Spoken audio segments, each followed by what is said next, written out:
শেখ হাসিনা বাংলার ইতিহাসের এক অমানবিক মানবীর নাম। বিগত 16টি বছরে তিনি এই মাতৃভূমি বাংলাদেশে করেননি এমন কোনো অপকর্ম বাদ নেই। তিনি মানুষকে এমনটাই নিষ্ঠুরতা দেখিয়েছেন যে মানুষকে ধরে নিয়ে শত শত নয় হাজারে হাজারে তিনি তার বন্দিশালায় আটক রেখেছিলেন।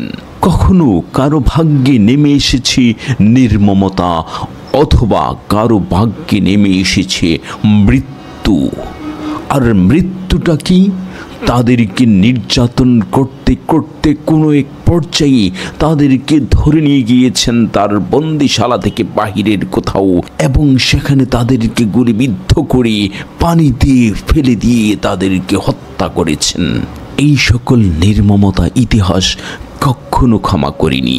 ইতিহাসের একটি নজির হচ্ছে হত্যার বিনিময়ে হত্যা, তা বারবার ফিরে আসে।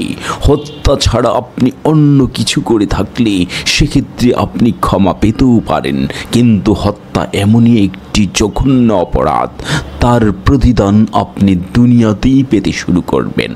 আমরা তাকে দেখেছি একজন মানবী হিসেবে, কিন্তু আমরা তার অন্ধকার জগৎ সম্পর্কে কিছুই জানি না।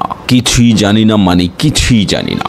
বাহিরে তিনি তার জৌলুস ছড়িয়েছেন, সারা বাংলাদেশে তিনি গড়ে তুলেছেন একটি চেতনার ব্যবসা, যেটা 1971 সালের যুদ্ধকে কেন্দ্র করে তিনি বিগত এতটি বছর তার চেতনার ব্যবসা করে এদেশের মানুষকে বোকা বানিয়েছেন।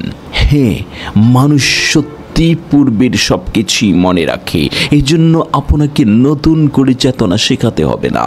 মানুষ তার নিজ চোখে যা দেখেছে তা থেকে কখনো বেরিয়ে আসে না, তা নতুন করে বলার কোনো সুযোগ নেই।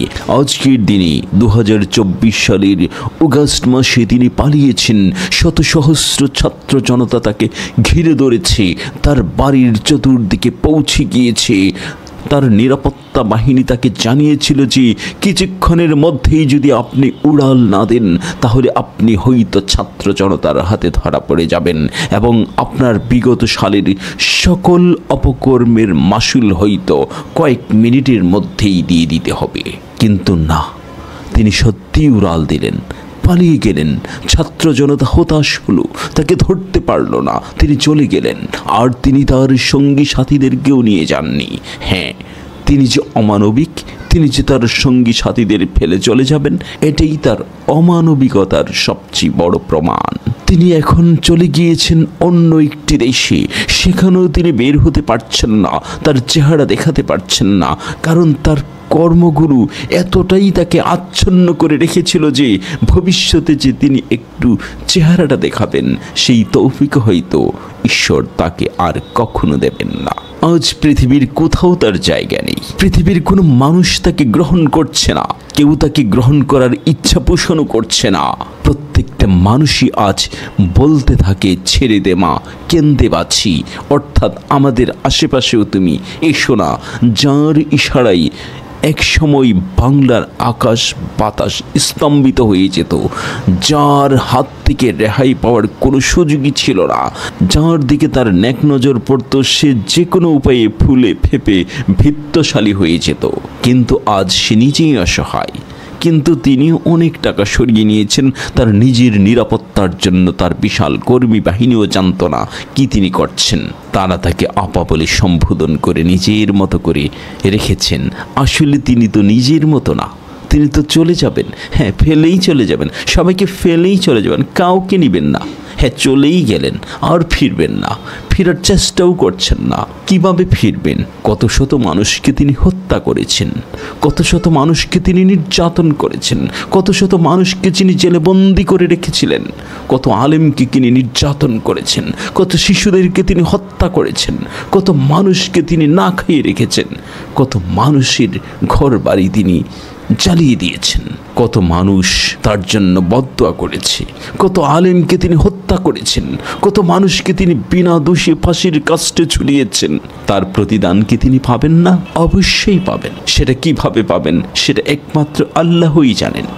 কারণ একজন মানুষ একজনকে হত্যা করলে তাকে একবারে ফাঁসি দেওয়া যায়, কিন্তু তিনি তো হাজার হাজার মানুষকে হত্যা করেছেন, তাকে হাজার হাজার বার কিভাবে ফাঁসি দেওয়া হবে এটা শুধু আল্লাহই বা ঈশ্বরই পারবেন। তাকে কিভাবে বিচার করবেন?